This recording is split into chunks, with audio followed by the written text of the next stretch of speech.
Bom dia, meus queridos, que a graça e a paz do Senhor Jesus seja com todos. Nós estamos iniciando mais um domingo, mais uma das nossas transmissões, mais um tempo em que nós podemos voltar toda a nossa atenção e o nosso coração ao Senhor, rogando que Ele fale conosco, rogando que Ele nos abençoe, que Ele fortaleça a nossa fé. Nesta manhã, mais uma vez, estaremos meditando sobre família e certamente Deus tem uma palavra na sua Escritura Sagrada para abençoar e edificar a sua família nesta manhã. Que Ele seja louvado e engrandecido na sua vida. Nós vamos louvá-lo com um dos nossos cânticos aqui.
Novo amanhã preparado pra mim.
descanso.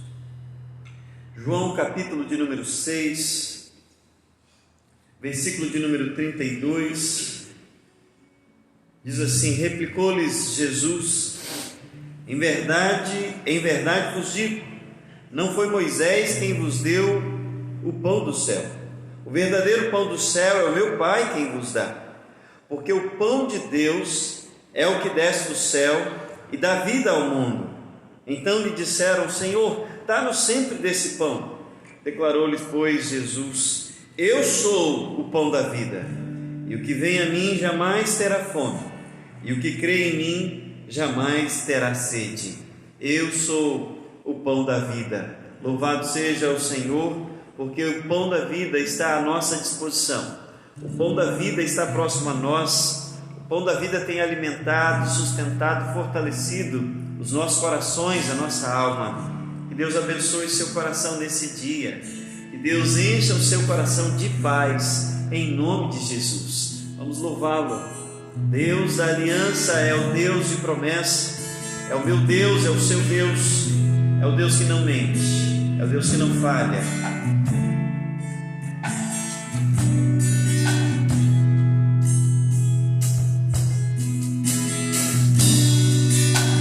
Sei que os seus olhos,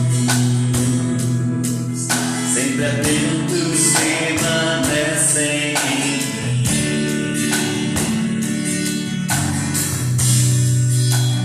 e os seus ouvidos para ouvir meu clamor. Posso até chorar, mas a alegria vem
promessa, meu querido. Creia no Deus de promessa.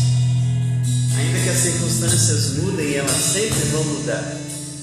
Todas as coisas hão de passar, mas a palavra de Deus é viva, verdadeira, eficaz. Ela vai se cumprir como sempre tem se cumprido. De modo que nós podemos descansar. A história não caminha para o caos.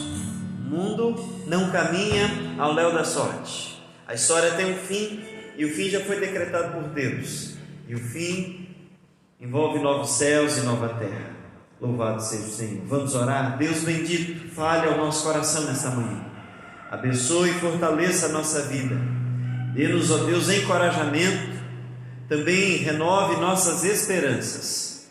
E alimenta-nos sempre com o pão do céu, que é o Senhor Jesus. Em nome de quem nós oramos hoje e sempre. Amém. Amém. Esta manhã eu gostaria de meditar o que está escrito em Ruth capítulo 1.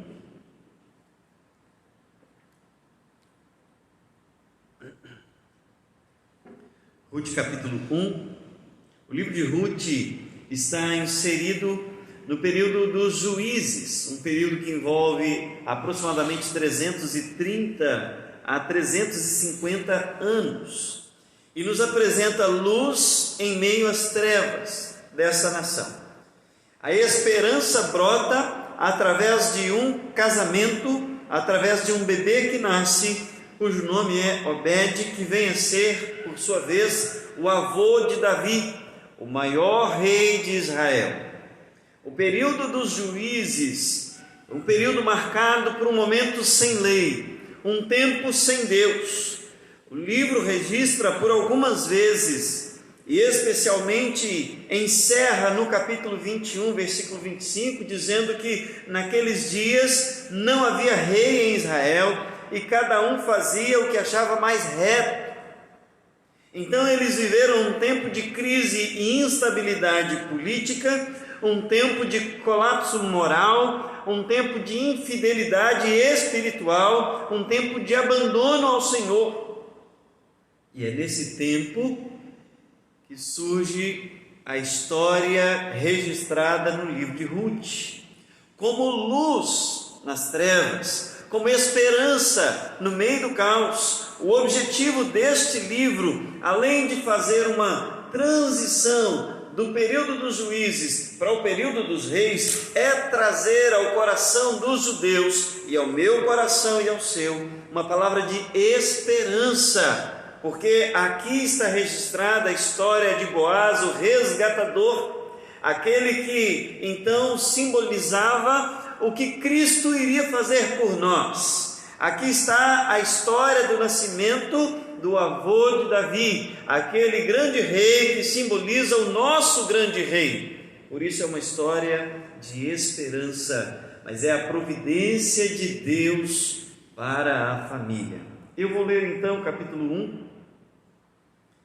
E depois eu gostaria de extrair algumas lições desse tempo registrado aqui no capítulo 1. Nos dias em que julgavam os juízes, houve fome na terra, e um homem de Belém de Judá saiu a habitar na terra de Moabe com sua mulher e seus 2 filhos. E este homem se chamava Elimeleque e sua mulher Noemi. Os filhos se chamavam Malom e Quilion, efrateus de Belém de Judá. Vieram à terra de Moabe e ficaram ali. Morreu Elimeleque, marido de Noemi, e ficou ela com seus 2 filhos, os quais casaram com mulheres moabitas. Era o nome de uma Orfa e o nome da outra Ruth, e ficaram ali quase 10 anos. Morreram também ambos, Malom e Quilion, ficando assim a mulher desamparada de seus 2 filhos e de seu marido. Então se dispôs ela com suas noras e voltou da terra de Moabe, porquanto nesta ouviu que o Senhor se lembrara do seu povo, dando-lhe pão. Saiu, pois, ela com suas 2 noras do lugar onde estivera, e indo elas caminhando de volta para a terra de Judá. Disse-lhes Noemi: Ide, voltai cada uma à casa de sua mãe, e o Senhor use convosco de benevolência, como vós usastes com os que morreram e comigo. O Senhor vos dê que sejais felizes, cada uma em casa de seu marido. e beijou-as.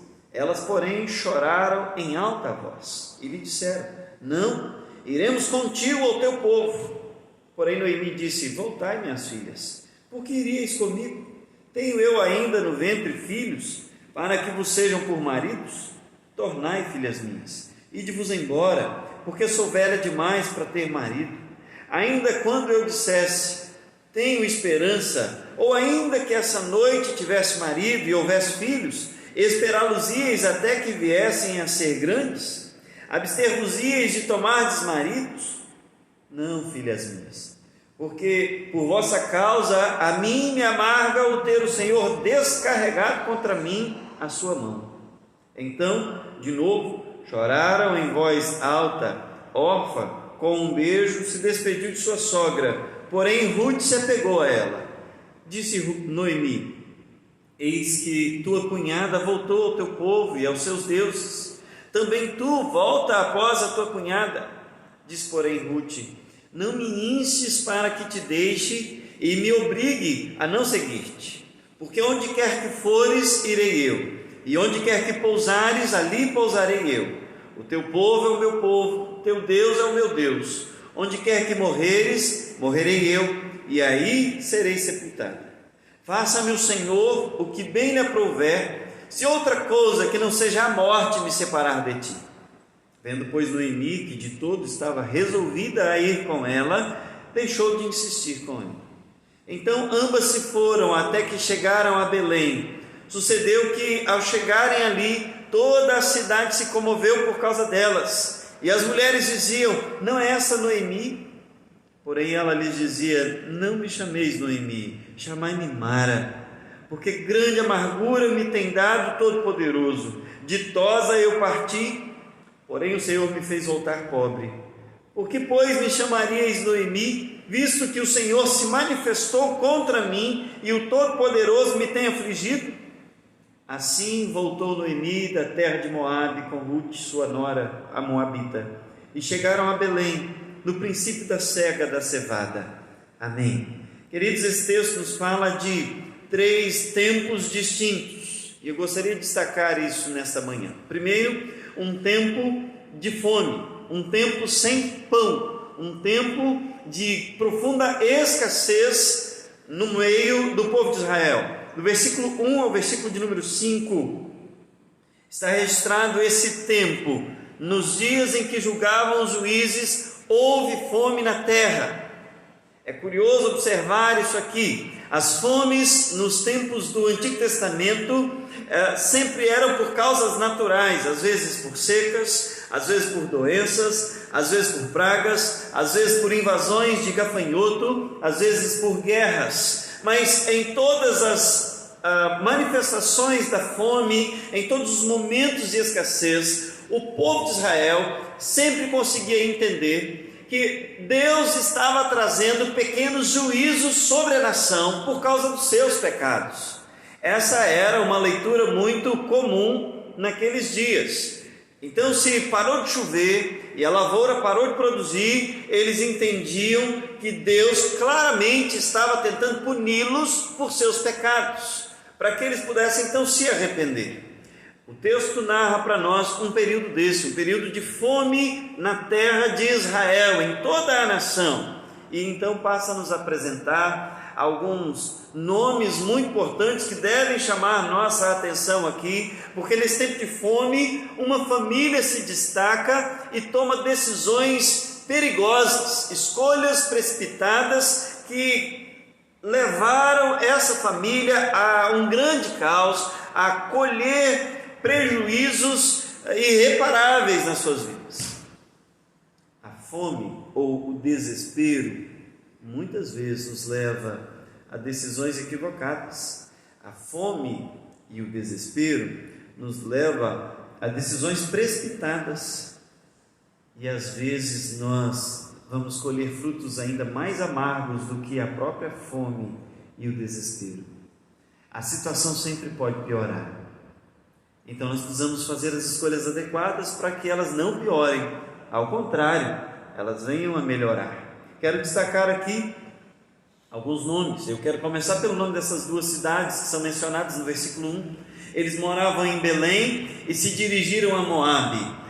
O nome da cidade, dada como Belém, era um nome muito propício, porque de fato Belém significava e significa ainda até os dias de hoje casa do pão. Belém tinha um nome anterior que se chamava Bethlehem, que é exatamente a tradução para o nosso português como casa do pão. E assim de fato era uma terra muito próspera. Ali eles colhiam em abundância o trigo, a cevada, eles colhiam muitas uvas, era um local que produzia muitas azeitonas e amêndoas. Então não faltava pão, não faltava alimento, não faltava mantimento, mas agora faltou.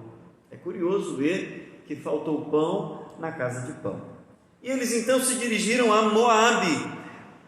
O que significa ou qual é a história de Moabe? Moabe ficava aproximadamente a 80 quilômetros de Belém, no planalto a leste do Mar Morto, e tem uma história interessante a respeito de Moabe, porque Moabe ou os moabitas eram descendentes de Ló. E os moabitas se impuseram diante da caminhada do povo de Israel pelo deserto. Eles serviram de barreira e por um momento chegaram a comprar ou a contratar os serviços do profeta Balaão para amaldiçoar o povo de Israel. Por causa disso, Deus disse que os moabitas jamais teriam parte na tenda de Israel. Os moabitas jamais seriam bem-vindos na nação de Israel. Deus então amaldiçoou aquele povo. Por que isso é importante saber? Porque essa família decide sair da casa do pão, do local onde Deus se comprometeu a abençoá-los, sustentá-los, prover-lhes tudo o necessário para a sua vida, e em meio a uma crise, eles saíram deste lugar e foram para o lugar onde Deus já havia se comprometido em amaldiçoar, em punir, em exterminar. Eles trocaram o certo pelo errado, nem pelo duvidoso foi o certo pelo errado. Mas ainda quero destacar aqui nos versículos de número 2 e 3, é contado para nós a história dessa família. O marido se chamava Elimeleque, que significa o meu Deus é rei, e ele deveria então proclamar isso por onde fosse: o meu Deus é rei. Noemi significa deleitosa, graciosa, delicada, meiga. Era essa a mulher de Elimeleque. Eles tinham 2 filhos, Malom e Quilion. O primeiro, Malom, significa estar fraco, estar doente. Quilion significa definhando. Quer dizer que esses 2 rapazes muito provavelmente não gozavam de uma boa resistência física, não gozavam de uma boa saúde desde que nasceram, e então receberam esse tipo de nome com esse significado até triste, né? Significado de estar fraco, doente, e o outro de estar definhando. Os versículos 3 a 5 narra o momento pior da história, em que morre Elimeleque, morre também Malom e Quilion. Isso para nos mostrar que quando você sai da presença de Deus, do lugar onde Deus compromete a abençoar, e vai para um lugar onde Deus não se compromete a abençoar, você colhe resultados muito amargos. O sofrimento vai ser muito intenso. E ali eles colheram. Morreu o marido e morreram 2 filhos no intervalo de 10 anos. Então Noemi descobriu que o sofrimento da morte é maior do que o sofrimento da fome. Quando falta pão na casa do pão, as pessoas se desesperam.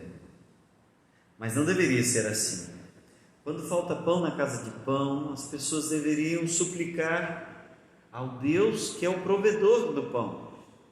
Deveriam confiar no Deus que é o provedor do pão. E deveriam aguardar a manifestação desse Deus. É como se você fosse a uma padaria em determinado momento do dia e chegando lá não tem pão, o que você faz? Bem, você tem a opção de esperar e comprar o pão dentro de alguns instantes, ou sair e se dirigir a um boteco e comprar coisas que não vão trazer sustento para sua família. Foi exatamente essa decisão equivocada que Elimeleque e Noemi tomaram com seus 2 filhos. Salomão, de maneira muito sábia, escrevendo aos Provérbios, capítulo 14, versículo de número 12, diz assim: há caminho que ao homem parece direito, mas ao cabo dá em caminhos de morte. E essa família experimentou isso, um tempo de fome, um tempo de escassez, um tempo de morte. Mas em segundo lugar, eu quero destacar também que eles desfrutaram de um tempo de esperança. Do versículo 6 ao versículo de número 18, fala desse tempo de esperança. Diz assim: então se dispôs ela, Noemi, agora viúva, com suas 2 noras que também estavam viúvas, e voltaram da terra de Moabe para Belém, porquanto na terra de Moabe ouviram que o Senhor se lembrara do seu povo, dando-lhe pão. Deus não se esquece do seu povo. Deus não deixa de prover o sustento para o seu povo. Deus não deixa de amparar o seu povo. A providência de Deus pode não ser vista por nós, mas vai ser sempre percebida, sentida por nós. Ele vai sempre cuidar do seu povo. Lá distante, em meio ao sofrimento, ela ouviu dizer, e observe, ela não ouviu dizer que a terra voltou a produzir, ela não ouviu dizer que a fome acabou, ela não ouviu dizer que estava chovendo bastante, então havia alguma esperança. Pelo contrário, ela ouviu dizer que Deus se lembrou do seu povo. Deus se lembra de você.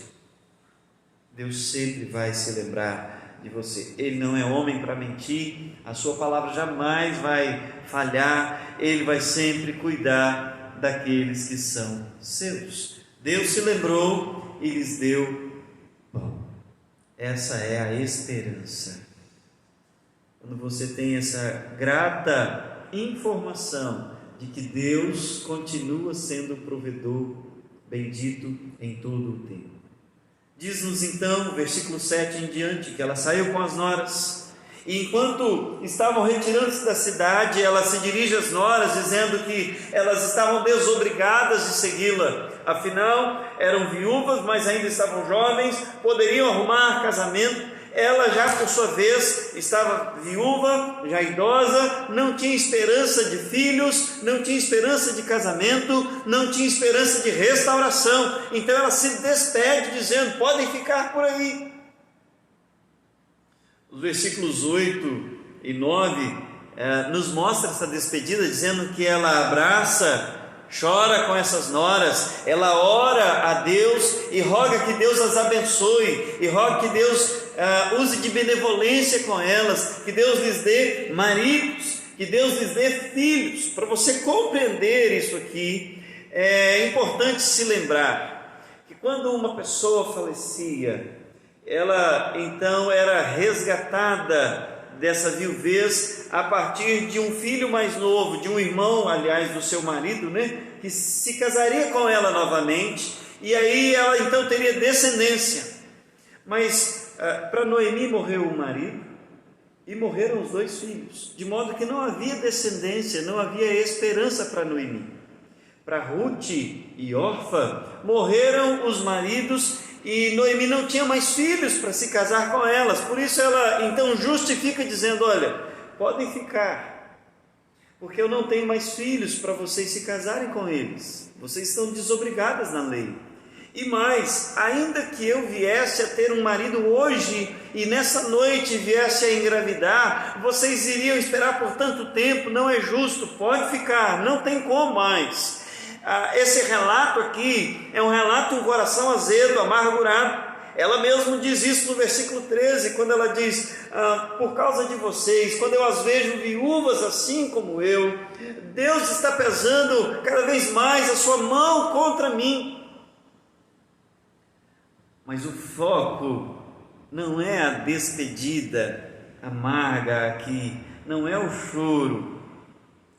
O foco é: Deus se lembrou do seu povo e lhe deu o pão. Então uma das noras resolve ficar, Orfa fica, e agora começa nos versículos 15, 16 e 17, uma bela história de um relacionamento de amor entre uma nora e uma sogra e uma nora. As duas eram amigas, as duas eram cúmplices, as duas compartilhavam das mesmas ideias, e agora a nora está dizendo que compartilha não apenas da mesma ideia, mas da mesma esperança. Se Deus se lembrou do seu povo e abençoou, eu quero fazer parte desse povo que Deus cuida e abençoa. Começa-se então um relacionamento ainda mais intenso, com promessas aqui de fidelidade à sogra e de fidelidade ao Deus dela. Ela então faz uma bela declaração de amor e faz uma bela declaração de fé.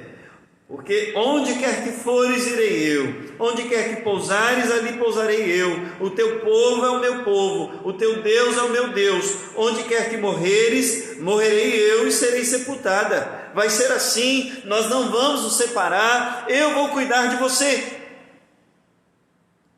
Veja que a esperança, que além de ser a provisão do pão, se destaca com um relacionamento que mais tarde, no capítulo 4, a própria Noemi vai dizer que sua nora é sua filha, e ela ainda era melhor do que 7 filhos, porque ela decidiu cuidar da sogra nesse tempo de dificuldade, um tempo de esperança.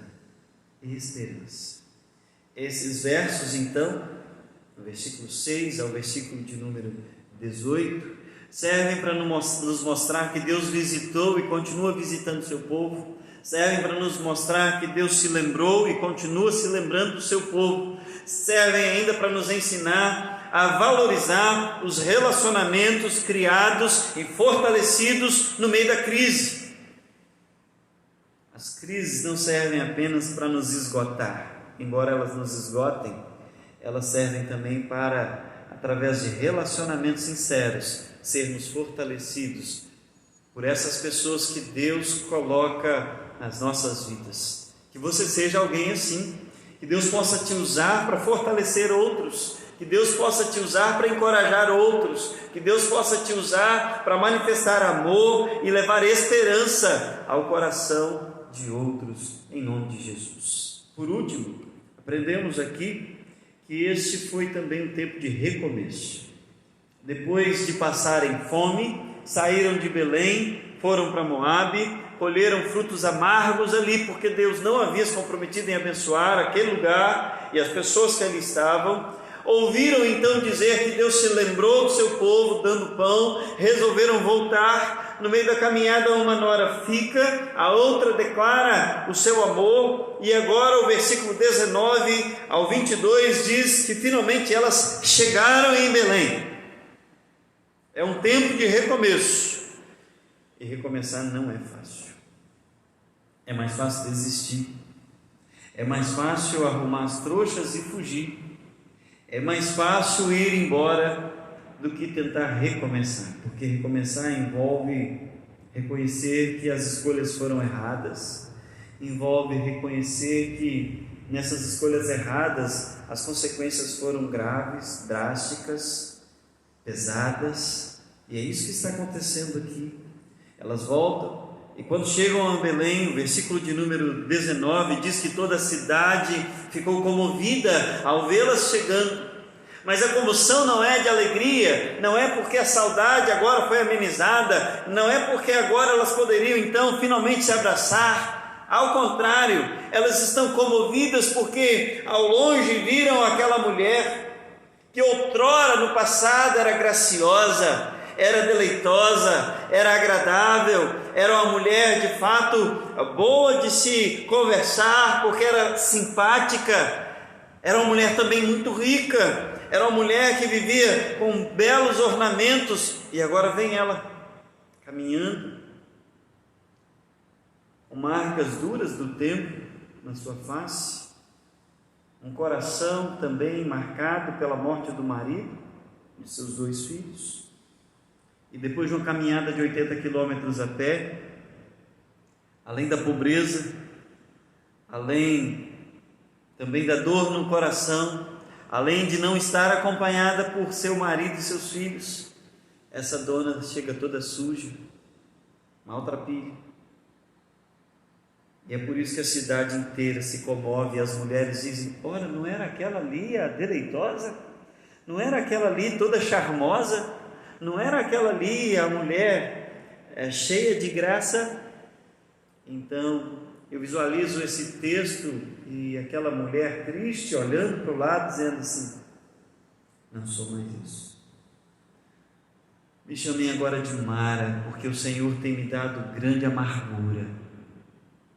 O Senhor pesou a mão sobre mim, o Senhor descarregou sua ira sobre mim, o Senhor me fez voltar pobre, o Senhor tirou meu marido, o Senhor tirou meus filhos. Então me chamem de Mara, porque eu sou agora amarga, eu não sou mais doce, eu não sou mais agradável, eu não sou mais deleitosa, minha vida não é tão boa assim, agora é só um coração partido, azedo.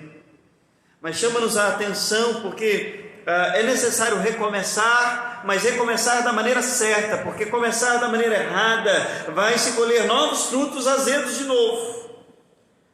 Então, para começar da maneira certa, é necessário corrigir a sua teologia, o que você pensa a respeito de Deus. Chama-nos a atenção o fato de que essa mulher, estando 10 anos em Moabe, uma terra pagã, uma terra de idolatria, uma terra onde se servia a Baal e outros deuses, uma terra onde se sacrificava os filhos pequenos em adoração aos deuses pagãos, chama-nos a atenção de que ao voltar, ela ainda está reconhecendo que o seu Deus é o Todo-Poderoso. Versículo 20 diz assim: grande amargura me tem dado o Todo-Poderoso. No versículo 21 ela diz: ditosa eu parti, porém o Senhor, Yahvé, o Todo-Poderoso, me fez voltar pobre. De novo ela volta a falar a expressão Todo-Poderoso. O que isso significa? Significa que ela não vendeu a sua fé, que ela não abandonou a sua fé, que ela não abandonou o seu Deus.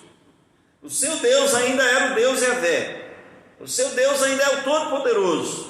O seu Deus é ainda aquele que pode fazer coisas extraordinárias e grandes milagres. O seu Deus ainda é o Deus da provisão. Mas ela estava equivocada ao pensar que este Deus estava se vingando, estava punindo e estava em luta pessoal contra ela. Ela diz assim: Deus se manifestou contra mim, Deus me puniu, Deus me deu amargura, Deus não fez isso aí. Embora, em último caso, o plano eterno é sempre de Deus e é a vontade dele que sempre se cumpre, dentro da responsabilidade humana, essa família tomou decisões equivocadas e colheram as consequências das decisões erradas que tomaram. O que vemos nesse recomeço é que essa mulher, embora entendesse que o Todo-Poderoso visitou, se lembrou do seu povo e era o Deus dela ainda, ela precisava corrigir a sua teologia, o que de fato vai acontecer nos capítulos seguintes, e ela então vai reconhecer que o Todo-Poderoso foi aquele que é o Deus da providência, que iria resgatar o coração dela, iria trazer esperança a ela e a toda a nação, iria trazer de volta a alegria à sua vida, e você aprende isso nos próximos 3 capítulos. É um livro belíssimo que não encerra aqui, mas que nos ensina sobre a redenção, nos ensina sobre o resgatador, nos ensina sobre esperança, nos ensina sobre recomeços. Nossa família precisa disso, a sua família, a minha família precisa disso. Eu gostaria então de encerrar dizendo que nesse novo tempo de recomeço, Deus não estava apenas dando oportunidade para Noemi, mas estava aqui abrindo oportunidade para os povos pagãos, os gentios. Ruth é aceita como povo de Deus. Ruth é uma moabita que Deus disse que jamais entrariam na sua terra que jamais seriam abençoadas, mas Ruth é bem-vinda, porque ela chega, confessa e se declara a Deus e Deus a recebe. Então o que vemos aqui é uma esperança de conversão aos povos. O que vemos aqui é uma esperança não apenas para essa viúva ou essas duas viúvas, mas mais do que isso.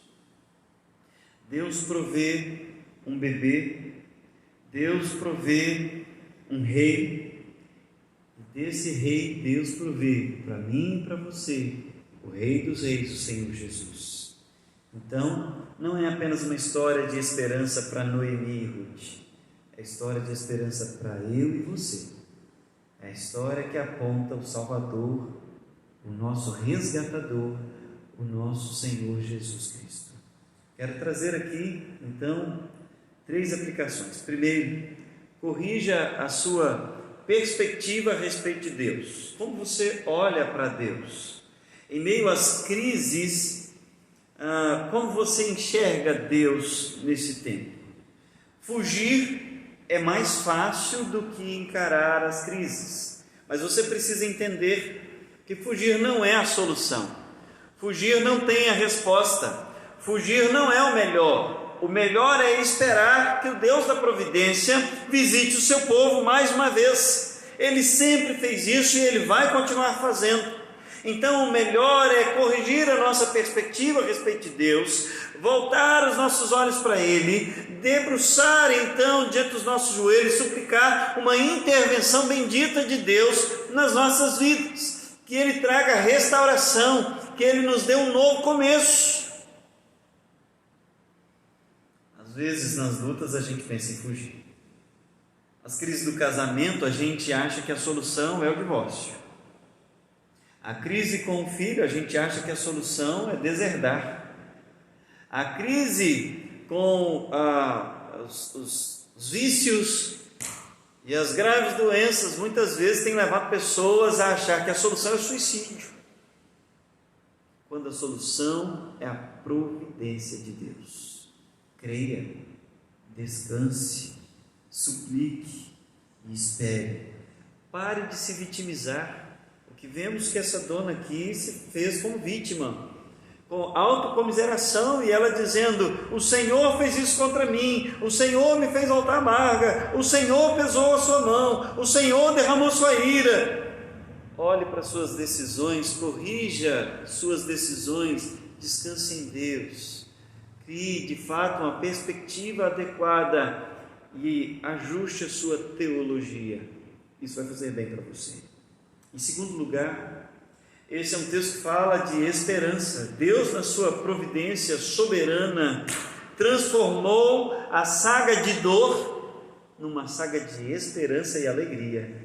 O livro encerra no capítulo 4 dizendo que aquela nora moabita era melhor do que 7 filhos. Isso por quê? Porque aquela nora havia se casado com Boaz resgatou a alegria, o bebê resgatou a alegria, o bebê resgatou o nome, o bebê resgatou a família, e aquele bebê viria a ser o avô de Davi, que por sua vez fez parte da primogenitura, ou da progenitura, do próprio Senhor Jesus. Olhar para o futuro com esperança é conseguir dizer que amanhã vai ser melhor do que hoje. E nós precisamos disso, entender, crer que amanhã vai ser melhor do que hoje. Sempre haverá de existir um novo amanhã. A palavra de Deus diz que o choro pode durar uma noite e uma noite inteira, mas a alegria vem ao amanhecer. É um texto então, uma história de esperança. E por último, esse texto nos ensina que Jesus é o pão da vida. Embora não fale o nome de Jesus, o que o texto vem nos ensinar é que faltou pão na casa de pão. Faltou pão para o povo de Deus. De repente Deus se lembra do seu povo e lhe dá pão. Jesus é o pão da vida, Jesus é o pão do céu, Jesus é o verdadeiro pão que desceu para alimentar o povo de Deus. E Ele mesmo disse: quem comer desse pão jamais terá fome. Jesus é o provedor e a provisão ao mesmo tempo. É o Deus que abençoa, é o Deus presente, é o Deus conosco. Jesus é o pão que vai trazer para a nossa vida todo o sustento que precisamos nesses dias maus. Então não é preciso fugir, não é necessário abandonar a fé, não é necessário tentar trocar de deuses, fazer súplicas ao outro Deus, quem sabe o outro resolva, nada disso. É só necessário crer que Jesus é o verdadeiro pão que traz consolo, que traz paz, que nutre, que supre as deficiências do seu povo. Volte-se então para Deus. Eu me atrevo a dizer aqui que na padaria de Deus nunca falta pão.